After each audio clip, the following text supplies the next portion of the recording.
Продолжуваме со емисијата. Тука го имаме Димитар Николовски, извршен директор на Евротинк. Добре дојавте во студио 10. Ви благодарам на поканата. Кога зборуваме за евроинтеграциите, тоа е тема број 1 во држава, особено после темата за менување на уставот, за ставањето на бугарите во уставот. Знаеме на кое политичко ниво се издигна таа приказна, се веќе зависи во државата од тоа, поврзано и со изборите и така натаму. Но последно што дојде е онаа изјава на Борел, на високиот представник од Европската унија, која на некој начин може би предизвика едно изненадување и во земјава, не само во Бугарија, каде што кажа дека Северна Македонија, ја цитирам, забележува добар напредок од европска страна, нема ништо што би го блокирало низиното приклучување кон Европската унија. При тоа приклучување стриктно ќе бидат почитувани европските принципи и стандарди, но билатералните прашања не треба да бидат обврзувачки и нема да го одредат процесот на приклучување. Ова е особено нешто што предизвика реакции во Бугарија. Како што кажав, изјавата предизвика и изненадување и во земјава. Како вие ја гледате и оценувате? Па би ја нарекол фактички точна, но несрекно формулирана. Значи, самиот проблем со Бугарија беше внесен како дел од преговарачката рамка, со нашето прифаќање на францускиот предлог. Така да веќе тоа станува европска позиција и не се третира како билатерално прашање. Така да кога Борел тоа го вели, тој вели вистина, затоа што било нешто што би било надвор од таа прифатена преговарачка рамка и заклучоци на Советот и така натаму, тогаш тоа би било некоја билатерално прашање. Меѓутоа, она што е содржано во она што ние го прифативме како францускиот предлог, тоа веќе не е билатерално, туку се однесува на нашите односи со Европската унија.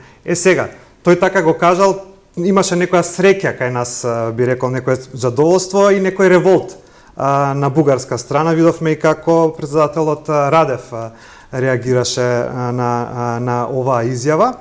Меѓутоа, предпоставам дека и е обид на Борел да се создаде некоја добра волја тука, особено пред да настапи моментот за уставните промени, доколку тие се случат, да се создаде една подобра волја, да се смали некој тој анимозитет помеѓу Брисел и моменталната опозиција во државата. Добро, ќе ги видиме бугарските реакции, но еве повторно да се вратиме на изјавата. Вие како што велите, да, веќе тоа не е билатерално прашање, туку е ставено во преговарачката рамка, тоа е веќе европска позиција која ние треба да ја исполниме. Менувањето на уставот, например, за да се одржи втората меѓувладина конференција, но што сака да каже Борел кога вели нема ништо што би го блокирало незиното приклучување кон Европската унија, бидејќи знаеме дека има нешто што би го блокирало, тоа е неменувањето на уставот. Де факто нема да може да продолжат преговорите. Значи, дали оваа изјава повеќе може да се гледа како една мешавина на политичка изјава со ставање на некои конкретни работи за да се испрати една позитивна порака, бидејќи повторно ќе кажам, има нешто што би го спречило, не е дека нема ништо. Да, апсолутно има нешто што би го спречило, тој може би така настапува дури оптимистички, би рекол, дека готово завршена работа е тоа со уставот. Кога тогаш порака, ќе се смени, но ништо друго, поради тоа што кога ќе погледнеме што се случува во нашето општество и како точно се перцепира тоа кај македонската јавност, самото влегување на бугарската заедница во уставот и не се гледа како голема опасност. Меѓутоа, што следува понатаму? Значи, стравот е тоа спроведувањето на вториот протокол, спроведувањето на одлуките кои би биле донесени од страна на мешовитите комисии, значи задирање на тоа што нели кај нас се нарекува идентитет. Така да кога ќе се навратиме на изјавата на Борел, тој мислам дека на тоа адресира, дека нема таква опасност понатаму, иако не се согласувам со таа и со неговата оптимистичност. Мислам дека ќе имаме уште многу проблеми во самиот пат, дури и кога ќе ги отвориме кластерите. Ќе имаме секако проблеми, не очекувам тоа секако да иде да оди мазно и не знаеме ништо носи иднината. Добро, тука главно прашање се, ајде да речеме, идентитетските или историските барања кои би дошле после. Во однос на кластерите, на бенчмарковите, на преговорите се разбира дека тоа таму знаеме било која земја може да постави одредено прашање или да не блокира за нешто и така натаму. Еве, Црна Гора е блокирана на след процес, не може да мрдне понатаму. Србија, добро, Србија е поврзана и со Косово, но мислите ли дека во преговарачката рамка, во тој така наречен француски предлог, постои можност понатаму Бугарија сепак да не блокира во однос на историски идентитетски прашања, бидејќи гледаме дека постои различно мислење за ова. Владата изричито тврди дека не постои можност, дека тоа што е ставено во преговарачката рамка каде што се реферира на историската комисија не е дел од обврзувачките работи во преговарачката рамка, туку тоа е нешто само што ќе треба да се реферира до Европската комисија и нема да биде обврзувачко, додека други мислат дека не е така, дека па и самата Бугарија вели дека не е така, тие велат дека апсолутно ќе може да блокираат поднос на тоа. Да, што е вашето мислење? Да, и многу од европските представници истото го велат тоа што и македонската влада го вели дека тоа само заклучоците од мешовитата комисија ќе бидат нотирани од страна на take into account, ќе земат во предвид од страна на Европската комисија. Меѓутоа, во самото тоа земање во предвид може да значи некои други работи. Што ако се случи дека извештаат од тие комисии дека македонската страна е деструктивна, да речеме, дека не може да се соработува на никаков начин, дека има нереални барања и така натаму. Тоа може потоа да значи дека ќе продуцира, да речеме, едно ново вето од страна на Бугарија или од некој друг, доколку се создаде некоја лоша волја кон нашата страна. Така да јас сум на тоа становиште дека не ни е загарантирано дека нема да се случува, меѓутоа мислам дека треба да се влезе во оваа игра и во овој процес, затоа што чекањето може само да ни наштети, како што имаме видено и во минатото, особено со спорот со Грција. Добро, друга опција е она што го вели опозицијата, да добиеме подобар предлог, да добиеме подобра преговарачка рамка. Тие велат дека е можно, дека може тоа да го направат, доколку дојдат на власт, дека постои начин. Можеме ли да добиеме подобра преговарачка рамка? Мислам дека тоа е доста детинесто да се очекува дека ќе добиеме, затоа што и самата Европска унија изгуби 2 години со спорот кој го имавме со Бугарија за да стигнат до оваа некоја заедничка позиција и мислам дека нема веќе ни волја тие да инвестираат толку многу енергија во нашите хирови внатрешно политички. Така да апсолутно не се согласувам со опозицијата дека тие можат да избоксуваат некој подобра рамка, а имам сериозни сомневања и во нивните дипломатски можности. Значи, кога Борел кажа среде Скопје, секој што мисли дека може да постои подобар предлог се лаже, така беше, еве цитирам од прилика, значи тоа е тоа. Ова е преговарачката рамка, не можеме да очекуваме да има некакви измени во неа. Тоа го имам слушнато и од неофицијално и од повеќе представници на европски влади кои доаѓале во државата, дека едноставно нема да постои веќе волја за да се биде толку креативен, за да се измисли нешто што повеќе ќе ни одговара на нас.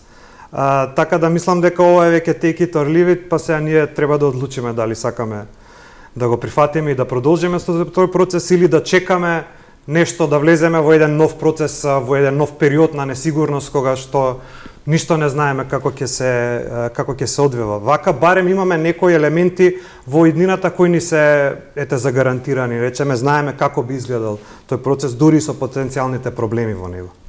Да се вратиме повторно на оваа изјава на Борел и на реакциите на Бугарија.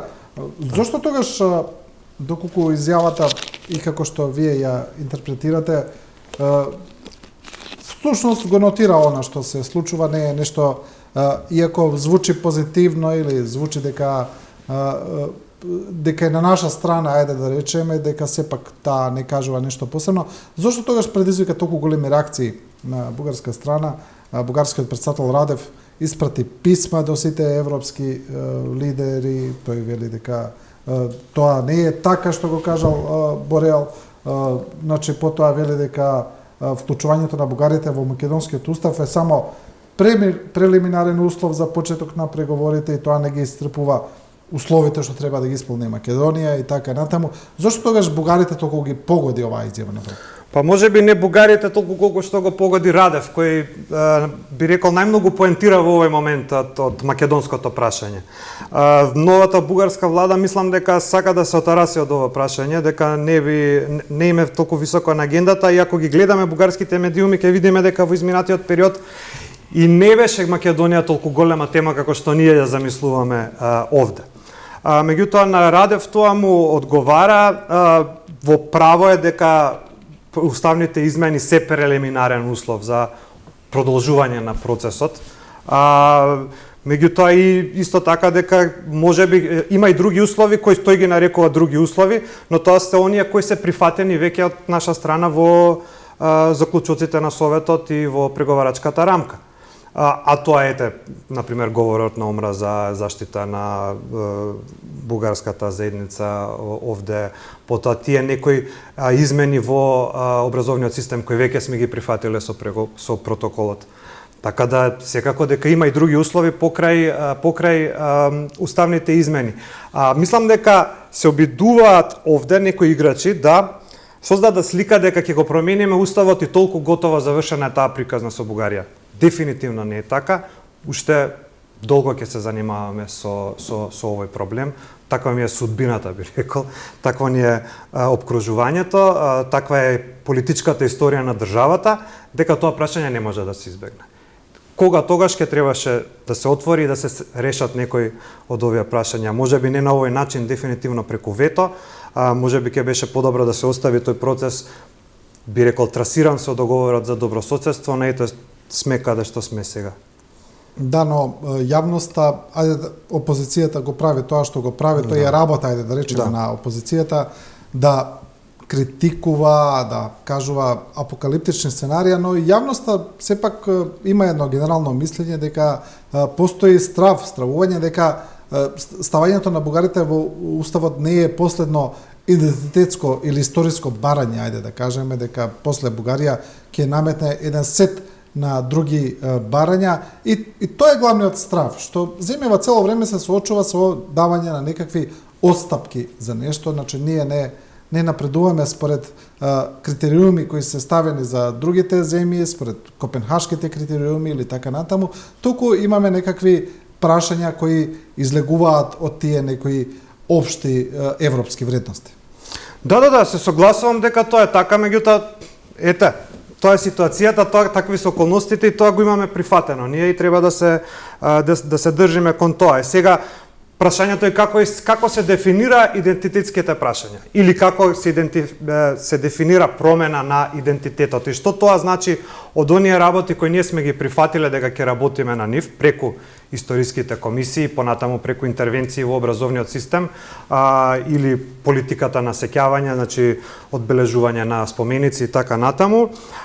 Што тоа ќе биде спроведено и тоа како тоа потоцна ќе влие на разбирањето на македонскиот идентитет овде. Тука постои некоја опасност, меѓутоа мислам дека тоа може да се донесат некои добри решенија или некои неутрални решенија со сериозна работа од страна на комисиите. Мислам дека не е загарантирано тоа дека ќе се следи бугарската политика, тука и бугарските ставови. Меѓутоа, еве, кажал Радев дека не го спори современиот македонски идентитет и јазик, иако тоа не е вистина, токму поради таа декларација која има за јазикот, дека не го признаваат како посебен јазик, дека тоа само кодификација на бугарскиот и така натаму. Значи, тука има една фактички неточна изјава од страна на Радев.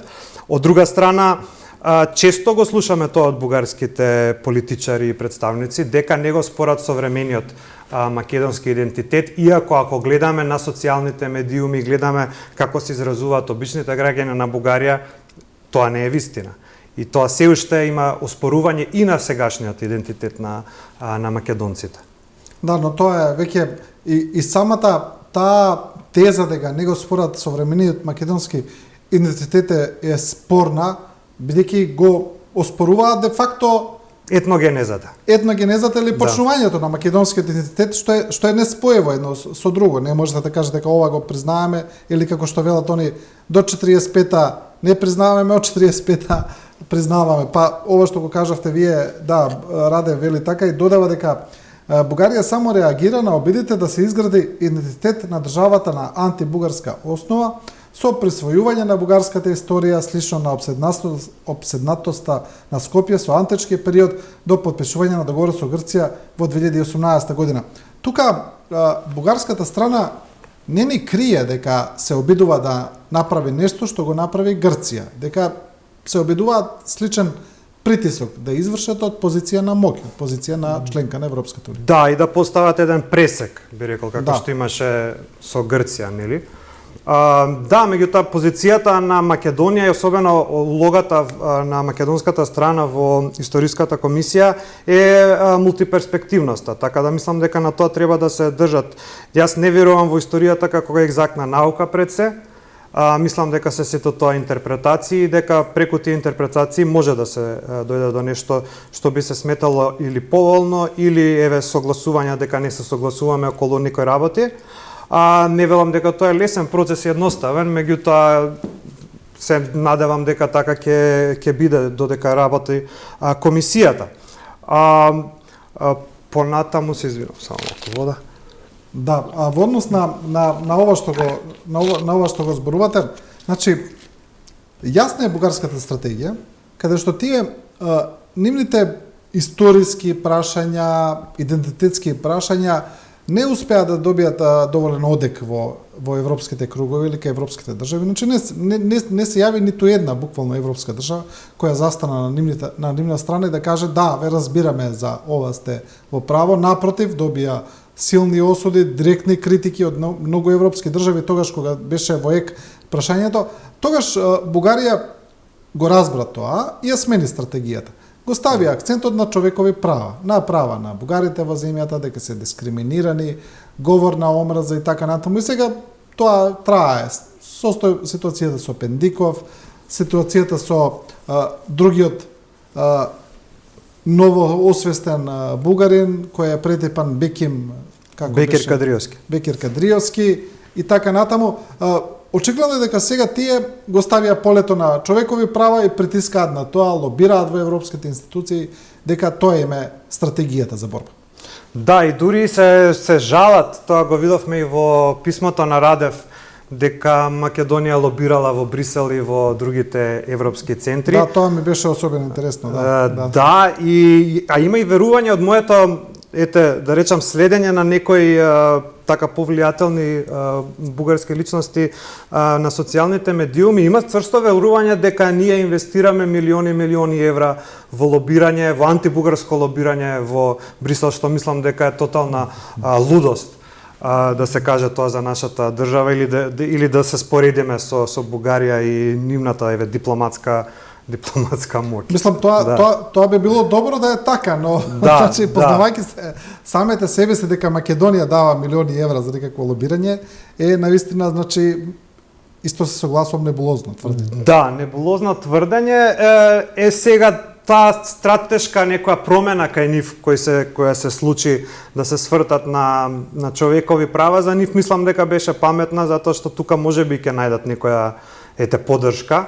Меѓутоа гледаме една интересна игра овде, а тоа е дека тие луѓе кои тврдат, кои бугарската страна тврди дека се дискриминирани, дека имаат проблем со вработување, со закани, со насилство, немаме никакви податоци или докази дека тие отишле во македонските институции да се жалат и да интервенираат. Или во македонските невладини организации да им помогнат тие, оние барем кои се занимаваат со заштита на човековите права. Туку директно одат во бугарската амбасада овде или одат кај Румен Радев. Така да тука мене ми изгледа како некоја нечиста игра и неискрена борба за човекови права, или ода ако може директно да кажеме. или во Археј или во Европскиот парламент и таму директно да се жали. Или така директно. Меѓутоа знаеме дека прво треба да се исцрпат домашните инструменти за заштита, па потоа да се оди во странство и да се бара поддршка, а тука тоа, значи едноставно на нашите институции не им е ни дадена можноста да реагираат во правиот момент. Ако ги гледаме и случаите на говор на омраза, ако не се лажам, во последните 2-3 години имаме еден или два случаи само на такво нешто. А ако ги отвориме социјалните медиуми, ќе се навратам повторно, имаме огромен говор на омраза и од двете страни. Апсолутно се согласувам дека има антибугарски говор на омраза во Македонија и во македонските социјални медиуми, меѓутоа еднакво лошо е и од бугарската страна. Тука знаеме дека си имаме согласено на некој реципроцитет, меѓутоа поради слабата позиција пак товарот паѓа повеќе на наша страна. Да, но кога зборуваме сега за ова што го кажавте вие за состојбата со човековите права, за дискриминацијата, и вие нотирате дека нема официјални пријави, тоа значи дека системска дискриминација на бугарите во Македонија не може да се докаже, бидејќи едноставно нема податоци за такво нешто, освен поединични случаи кои сега излегоа, како што ги спомнавме, претепувањето на Пендиков и Кадриовски, кои сепак институциите ги процесуираат, сето тоа си е проследено и ставено во процес. Од друга страна, пак имаме податоци за системска дискриминација во Бугарија од Европскиот суд за човекови права. Таму имаме 14 пресуди кои се веќе донесени, имаме уште процеси кои се во тек во судот, каде што таа дискриминација апсолутно се нотира. И сега имаме една состојба која е прилично апсурдна, ајде да кажеме, дека земјата која обвинува за дискриминација има доказ од Европски суд за човекови права за дискриминација, тоа е подкрепено со пресуди, а земјава која обвинуваат нема никаква тука официјална потврда за такво нешто, бидејќи едноставно нема пријави за такво нешто.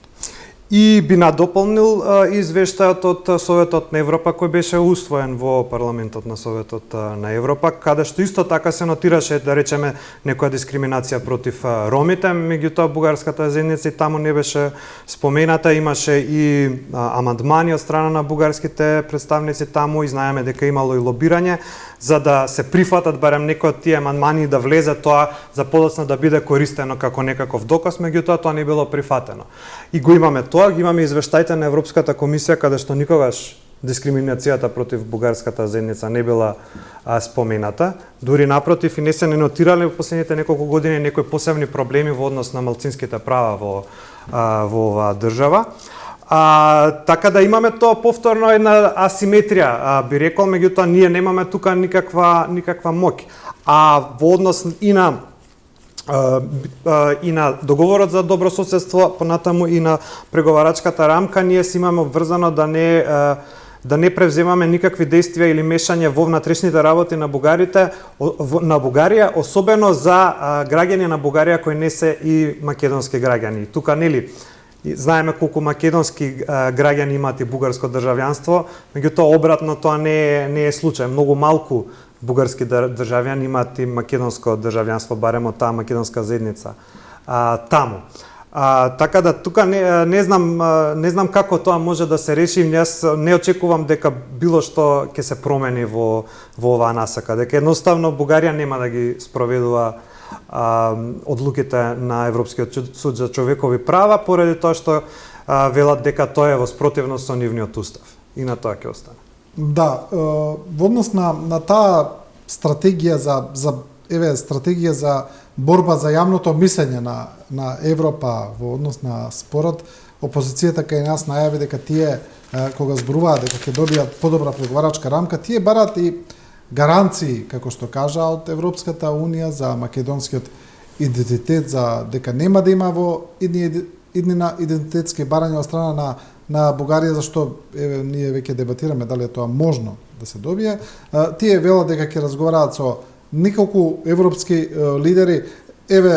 Прво ова како прашање, можно ли е тоа? Можно ли е такви гаранции да се добијат од Европската Унија, од Европскиот совет, не знам, од Европската комисија, од некоја институција, дека Бугарија веќе нема да има идентитетски барања доколку го смениме уставот. Дали е тоа можно?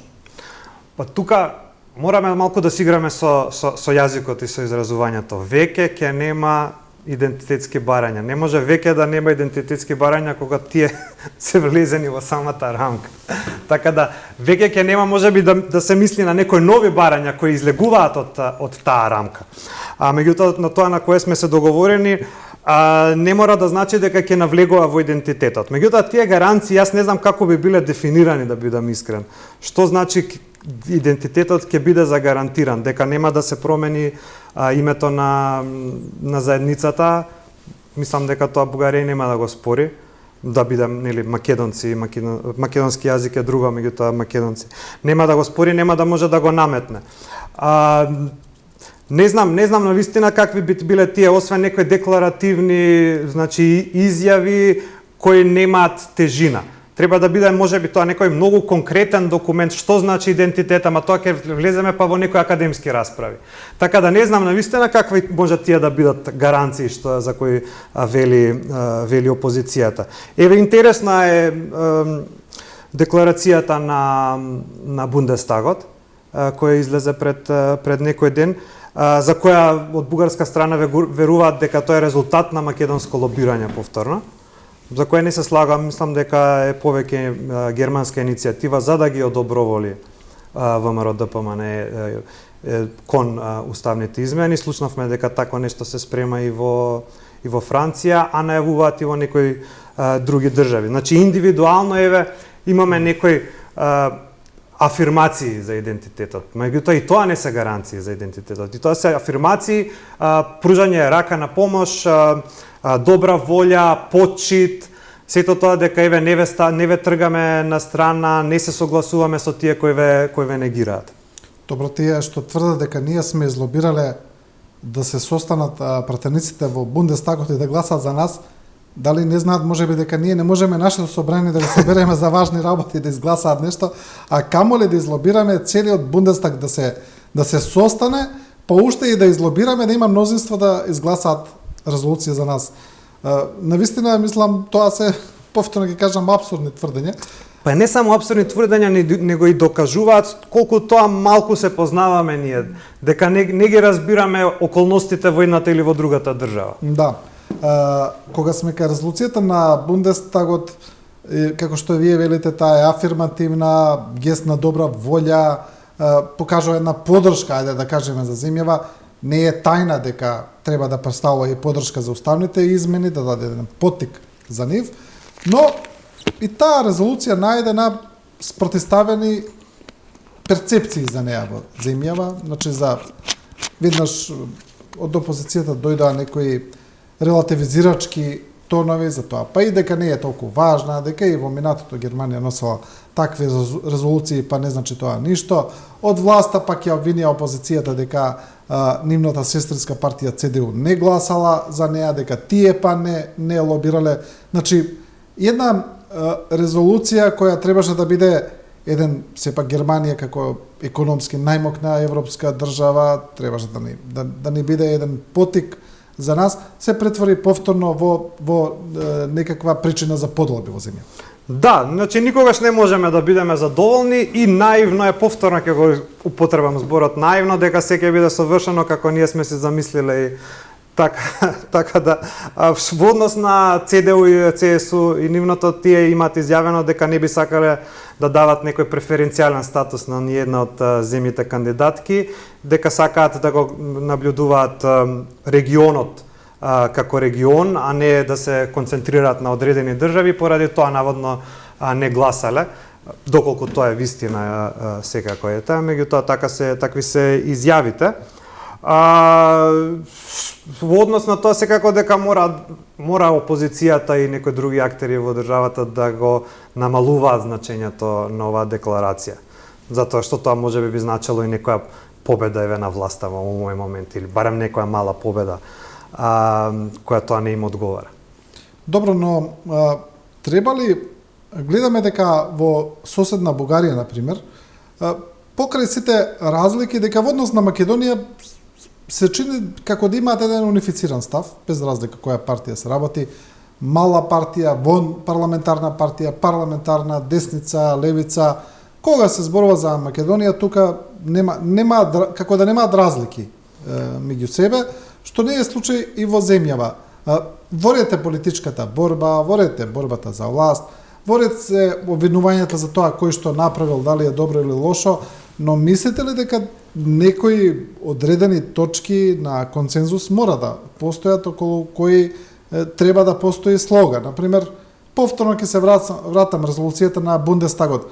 Каква и да е, од кого и да е изгласана, од кого и да е излобирана, каква и да е донесена, тоа е знак на поддршка на најмокната европска држава и мислам дека тука не би требало барем околу тоа да се дебатира понатаму што значи таа резолуција.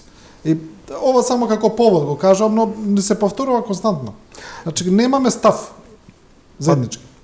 Има многу поделеност по идентитетските прашања во државата сега. Како се сеќавате, ако се вратиме еве 10 години или малку помалку назад, го имавме тоа, патриотите, предавниците, поделбите антички, неантички, словенски. Имаме несогласувања околу многу од улогата на многу од дејците на ВМРО или понатаму ВМРО помеѓу двете светски војни, каков етнички признак, национален признак ќе им дадеме. Така да и ние самите со себе си немаме консензус околу многу од тие прашања. Едни струи повеќе ги ја следат официјалната историографија создадена за време на Југославија, други малку пробуваат да рехабилитираат некои личности кои биле можеби оцрнети за време на Југославија, така да има многу прашања по кои сме поделени и не можеме да очекуваме сега дека ќе бидеме единствени. Сега, што се однесува на резолуцијата во Бундестагот, која се сметам за позитивна, истата логика е она која користи ВМРО ДПМН во однос на уставните измени. Сега веќе тие немаат рационални ставови зошто не треба да се изгласаат уставните измени, излегува со нека формулација бугарски диктат, скоро и дека само под овие околности нема да гласаме, а не кажуваат зошто е тоа штетно за државата. Знаеме зошто е корисно за државата, ама не знаеме зошто е штетно за државата да се внесе тие неколку заедници повторно во уставот. Така да мислам дека тука е некој инат, повторно ставање на краткорочните партиски дневнополитички цели над тие националните цели, нешто што е интеграцијата во Европската унија имаме тука консензус помеѓу сите релевантни политички чинители наназад со години за време на нашата независност имаме консензус. Барем декларативен, сите повеќето 90% од политичките партии кои влегле некогаш во парламентот го имале таа стратешка определба, така да тука имаме сега го ставаат тоа на страна за нешто што е дневно политички, за тоа за да може да покажат некаков отпор да би добиле избори, а меѓутоа за последиците ни тие самите мислам дека не се сигурни, а и ние не сме сигурни какви ќе бидат уште повеќе одлагања. Да, ова што го кажавте за во однос на тоа за ставањето на бугарите во уставот, да, точно е, ВМРО ДПМН и самите велат, ние немаме ништо против самото ставање на бугари во уставот, дури и самите велат дека не гледаат нешто, некаква опасност тука или спорно, но да, велат, имаат проблем на начинот на кој што се прави, дека тоа е по бугарски диктат и така натаму. Гледате ли вие некаква опасност, ајде да речеме, од самото ставање на бугари во уставот, со оглед на тоа со бројот на бугарски државјанства кои ги имаме, со бројот на пасоши дадени, но и со бројките кои излегува на пописот за бугари во земјава. Дали нивното ставање во уставот каде што ќе бидат набројани како дел од народите кои живеат во земјава, постои некаква опасност, ајде да речеме, за зголемување на нивната бројка во иднина или нешто слично? Може би било зголемување на некоја бројка, да. Меѓутоа сега конкретна опасност или некоја закочување на институциите или било што, не знам како тоа, што би било поразлично тоа што веќе се случува во државата кога се зборува за односите помеѓу етничките заедници. Да, мислам дека е доста, може би и смешно тоа дека само 3.500 етнички бугари или самодекларирани бугари ќе влезат во уставот, но тоа се ете тие околности кои ги имаме. Може би има и повеќе луѓе, може би има луѓе кои сепак имаат некој страф да бидат етикетирани како такви. Може би ќе се зголеми тој број, не знаеме. Да, но сепак изјаснувањето и во пописот е анонимно, тоа никој не знае како вие сте се изјасниле, освен попишувачот. Меѓутоа гледате сега дека со измените за матичните книги дека можете да ви биде запишано во изводот и етничката припадност, и сега гледаме тука акции од страна на Бугарија каде ги повикуваат луѓе да се запишуваат како бугари и да вадат изводи од матично.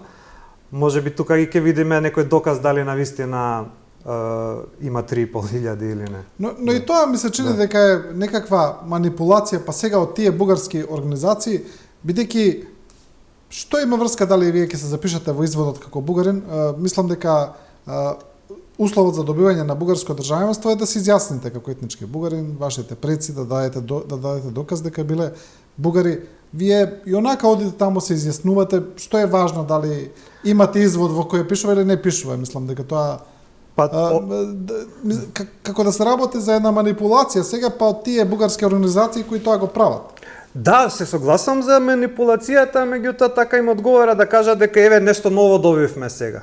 Уште еден елемент, затоа што во последните неколку години има доста поплаки од страна на овие бугарски организации дека потешко се добива државјанство сега, дека подолго траат тие процеси на добивање, дури дека има луѓе кои биле одбивани за државјанство. Мислам дека тоа е резултат на оние скандали со купување и продавање на државјанства. Има неколку скандали таму, открија големи групи, да. Така, и сега тоа се работи многу активно и во Албанија, се работи многу активно и во Косово на таа тема, кај гораните во Косово, кај македонците или словените, да бидеме најполитички коректни во Албанија. Се работи многу, меѓутоа имаат и веќе даваат некои ветувања, пишете, извадете го тој извод и тоа многу ќе ви олесни процесот на добивање на државјанство. Меѓутоа немаат никаква гаранција за тоа, така да се согласувам дека е манипулација.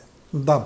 Добро, во однос на ова со изводите има многу големи спротестувања на експертите во државава за тоа, како и кажано е дека е спротивно и на европските практики и пракси, дека тоа никаде не се запишува етничка припадност.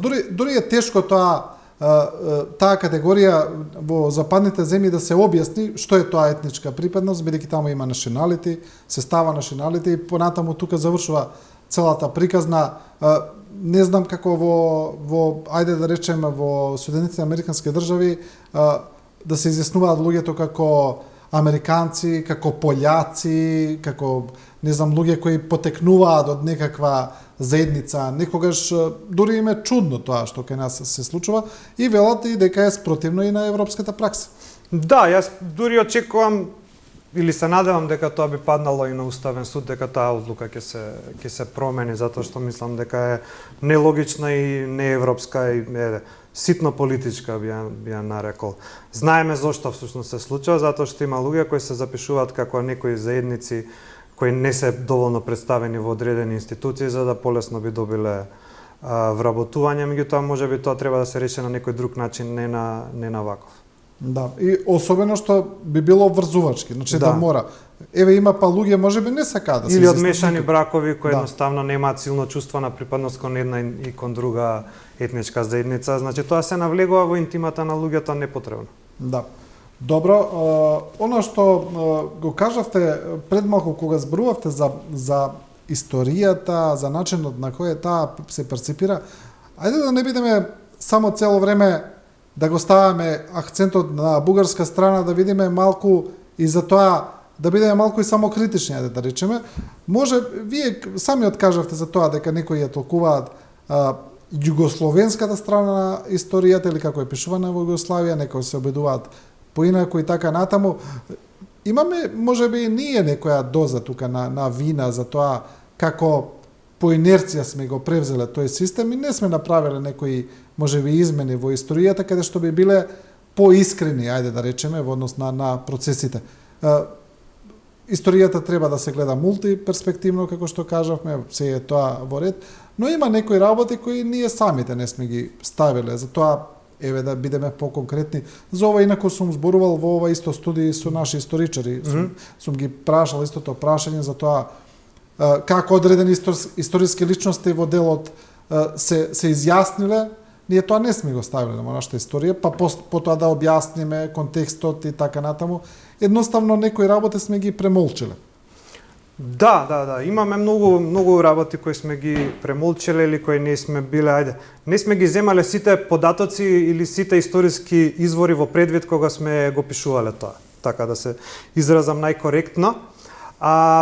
Од една страна, тоа е многу нормален и очекуван процес на градење на нација, или ако не градење, барем за цврстување на нацијата, значи тоа историографија. И во тоа смисла апсолутно не сме никако уникатна држава и сите држави во околината го имаат правено тоа и пошироко би рекол, дека тоа е едноставно таков процес. Гледаме и на запад и на многу други места процеси каде што ако не се пишувало за геноцидот од некое домородно население, еве скоро имаше во Австралија, каде сега се менуваат тие работи, па има декларации каде што се извинуваат или има посебно признавање на лошите дејства на државата во минатото.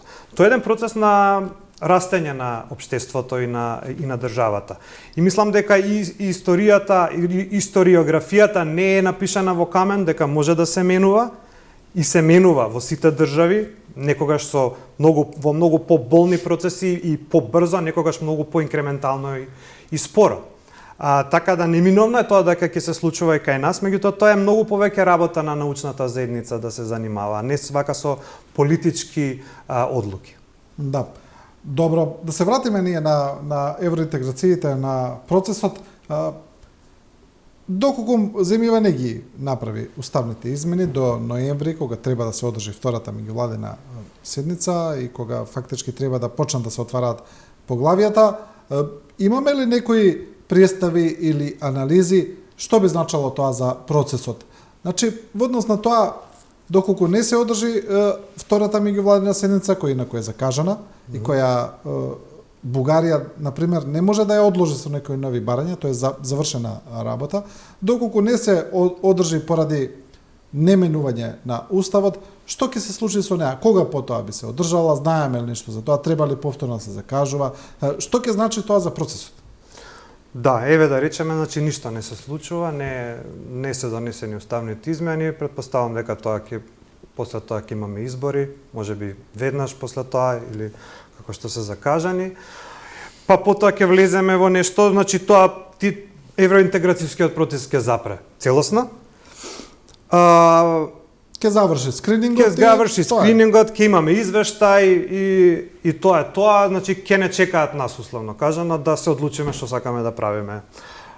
Теоретски, како што очекува опозицијата дека ќе ги добие изборите, така или индицираат некои анкети, еве да речеме дека ќе се случи тоа и опозицијата ќе ги добие изборите, треба да дефинираат што е тоа, под кои услови тие тогаш ќе гласаат. Тоест треба да дефинираат што е тоа тргање на бугарскиот диктат.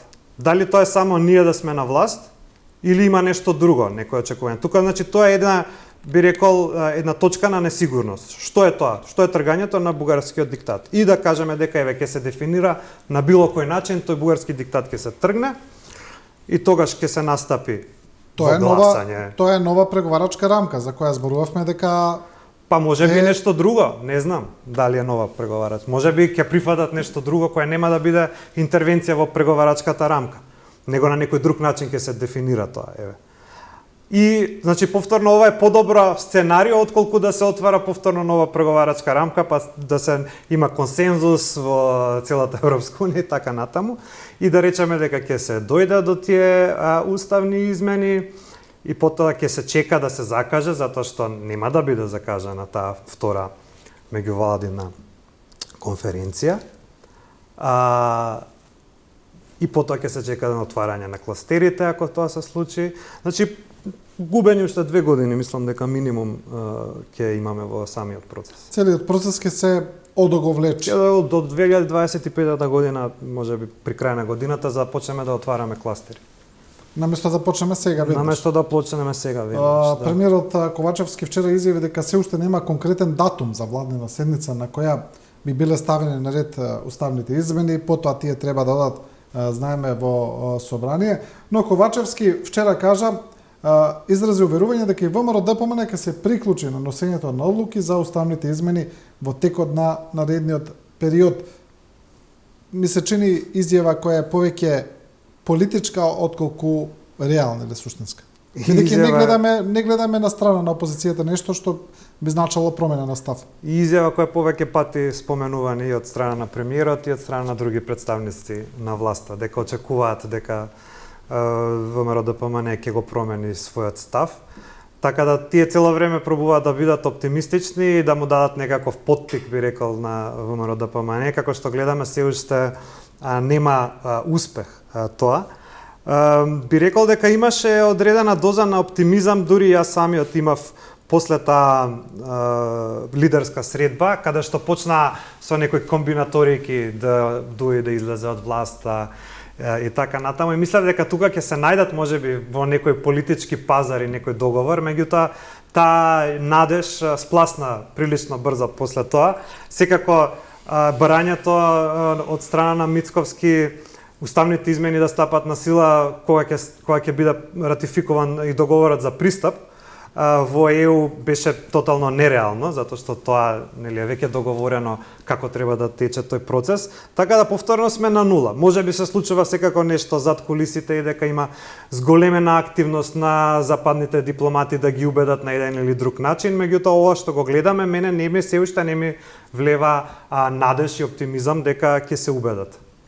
Има и втора опција, а тоа е собирање на мнозинство за гласање на уставните измени, значи не подразбира инклузија на целата пратеничка група на ВМРО ДПМН, туку на одредени пратеници, нешто слично како со Преспанскиот договор. Знаеме како таа епизода заврши со сите последици кои ги имаше. Верувате ли во таква сценарија, дека и тоа е можно?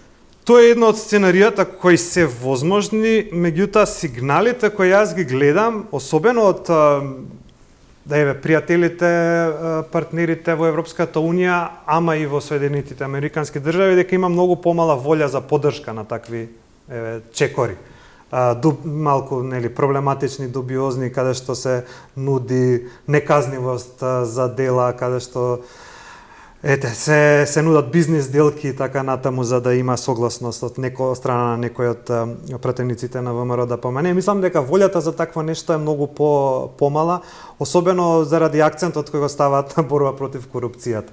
Така да дури ни тука не очекувам дека ќе може да се направи нешто. Да, во однос на процесот на проширување на волјата на проширување, неколку пати е тоа кажано од европските представници, дека војната во Украина на некој начин представуваше катализатор на волјата за проширување на Европската заедница, дека создаде нов моментум кој беше успорен претходно, знаеме се и она фамозно вето на Макрон, ако можеме вето да го наречеме, па новиот начин на преговори, сето тоа што се случаи, дека војната во Украина сега на некој начин повторно ја отвори дебатата за проширување и донесе еден нов позитивен сигнал на кој ние треба да го искористиме сега. Доколку не го искористиме, дека повторно ќе западнеме во некаква летаргија на процесот. Па да, јас се согласувам со тоа. Мојот главен проблем е дека не знаеме. Не знаеме, можеме да очекуваме, можеме да претпоставуваме, но не знаеме ниту како ќе се одвива самата војна, ниту кои ќе бидат директните импликации кон самата поставеност на Европската Унија и заради тоа мораме сега да го искористиме тој момент кој го имаме. Може би едноставно ќе направат некоја рационална пресметка во Европската Унија дали вреди да се вложува енергија и време на овој проблем со Македонија или да ги оставиме да си се борат самите со себе, а да се концентрираме на источното партнерство на Молдавија и Грузија и Украина. Што ако се случи тоа? Што ако е така пресметката дека едноставно порационално име само со ова да се занимаваат, а тука нас да не остават така? Да, и тогаш ние ќе останеме нешто како порано што се зборуваше како некакви придружени членки, како некакво ова источно партнерство, тоа е друга форма, нешто или многу зборуваа и дека Берлинскиот процес или Опен Балкан кои се слични, дека се некаква субституција исто така за членство. Значи, тоа би било нешто, некакви опашки на Европската унија. Да, тоа е возможно. Меѓутоа, што ако само ние останеме или останеме само заедно со Босна и Херцеговина и Косово, како третирани како такви, а Албанија, Србија и Црна Гора напредуваат во самиот процес. Но, многу е известно дека доколку ние сега не направиме уставни измени, дека Албанија ќе продолжи со процесот. Да. Бидејќи навистина ќе биде тешко веќе за Европската унија да го одржи тој пакет заедно Македонија и Северна Албанија, бидејќи зошто Албанија веќе би чекала да продолжи со преговорите? Да, и тогаш ако им биде полесно да не стават во пакет со Косово и со Босна и Херцеговина, многу по-проблематична позиција, многу по-неповолна позиција за државата. Да, секогаш на крајот на колоната. Да. Добро, ви благодарам за ова интервју. Ви благодарам на поканата.